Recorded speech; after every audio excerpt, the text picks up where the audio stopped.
Queridos, a paz do Senhor, Deus abençoe você. Eu quero gravar mais um vídeo aqui para o nosso canal.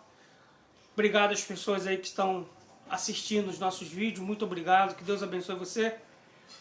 Eu peço a você que você dê o seu like e que você compartilhe os nossos vídeos aí, tá bom?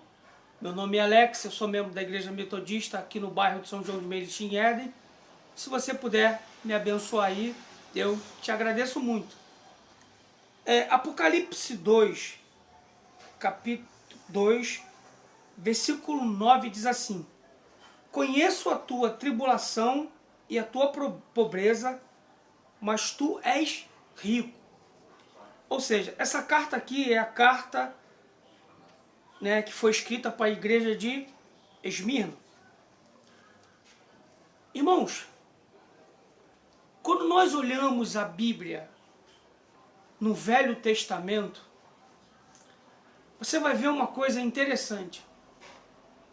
Se você for ler Deuteronômio 28, você vai ver ali as bênçãos decorrentes da fidelidade do povo de Deus.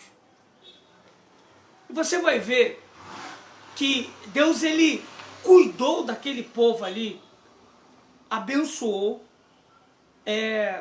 deu riquezas para muitos deles.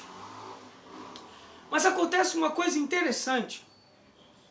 E eu quero que você pense em tudo isso que nós vamos falar aqui.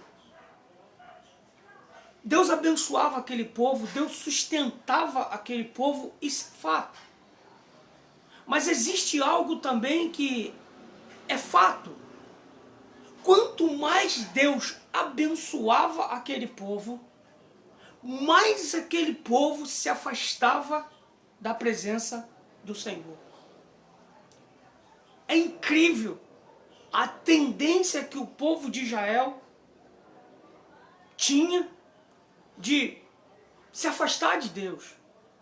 Quanto mais Deus abençoava, mais eles se afastavam de Deus. Querido, em nome de Jesus, nunca permita que a bênção de Deus, que a manifestação de Deus na sua vida leve você para longe dele. Não faça isso. Alex, isso é possível? Claro que é possível. Existem muitas pessoas hoje que estão com a sua vida quebrada porque foram abençoados por Deus, mas não souberam administrar aquilo que recebeu de Deus, se tornaram pessoas soberbas, acharam que elas conquistaram aquilo porque elas eram boas, por causa do esforço deles, e se esqueceram de Deus e o que Ele fez por nós. O Álvaro Tito já falava isso. Então, querido, não faça o que o povo de Israel fez. Quanto mais Deus abençoava, quanto mais Deus se manifestava na vida deles, mais eles arrumavam um jeito de se prostrar a deuses estranhos. Na nossa vida, nós temos que entender que é Deus que nos abençoa. É Deus que se manifesta na nossa vida, não por merecimento, mas pela misericórdia dele. Então, nós temos um povo que agia no Velho Testamento de um jeito. E agora nós vamos para o Novo Testamento. Dentro do texto que nós acabamos de ler aqui agora. No Velho Testamento, maná descia do céu, mar era aberto na frente deles, e ainda assim eles se voltavam contra Deus.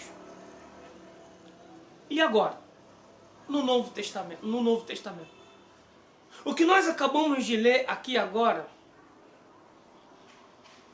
era um povo miserável, pobre. Quando o apóstolo João recebeu essa mensagem para a igreja de Esmirna, essa igreja estava passando por necessidade. espiritual não, física, não tinha alimentação. Eles eram pessoas pobres, não tinham nada. Mas olha a referência que Deus dá para eles. Deus diz para eles, ó, vocês são pobres, mas vocês são ricos. Olha que coisa interessante. Deus deixa bem claro que eles estão vivendo um momento de pobreza extrema. Mas o próprio Deus olha para aquela situação, continua deixando eles pobres, sofrendo necessidade, não age. Se você for ler a história, você vê que Deus observa, fala e não age. Eles continuam sendo pobres. Eles continuam sendo miseráveis.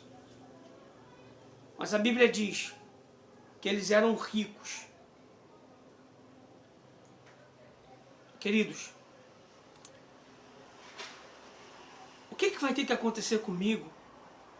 O que vai ter que acontecer contigo para você se tornar fiel a Deus?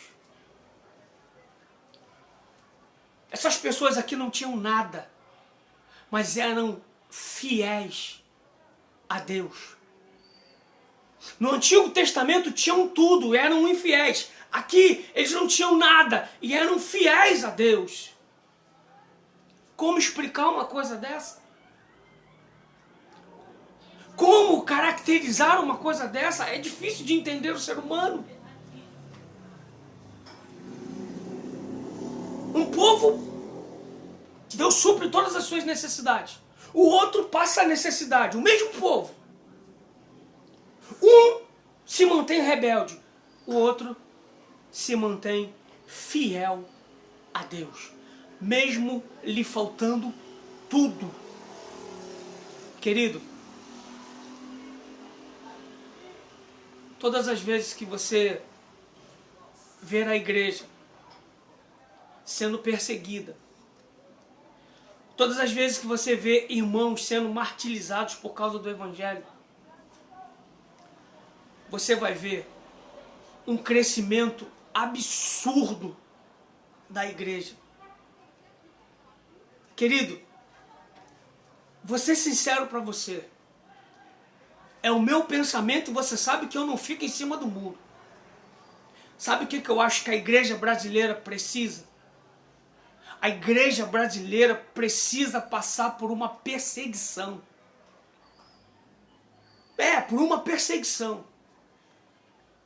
Para que, se isso for necessário, para que as pessoas se voltem de fato e de verdade para um verdadeiro evangelho, para um evangelho sem ganância, para um evangelho genuíno, para um evangelho aonde nós glorificamos a Deus e exaltamos ao nome do Senhor. Se a igreja brasileira precisa passar por isso, cara, eu acho que não tem outro jeito.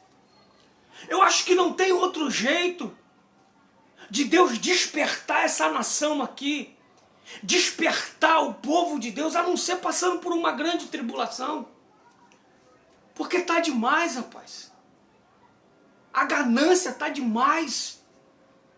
Pastores tudo vendido, tudo corrupto, tudo envolvido com coisas que não condiz com a palavra de Deus.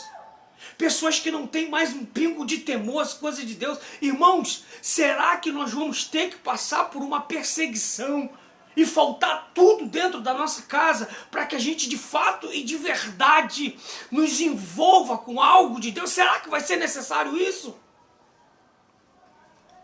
Não sei qual é a tua visão em relação a isso. Porque o povo passava necessidade, era pobre. Mas eram fiéis a Deus. Independente do que estava acontecendo com eles, independente do que eles estavam passando, independente do que eles estavam vivendo, eles eram fiéis a Deus. A perseguição não tirou eles da presença de Deus. A perseguição não tirou a fé do coração deles. A falta disso, a falta daquilo, não tirou a fé deles. Eles eram pobres, miseráveis, mas eram ricos. Então, irmão, fica com essa palavra.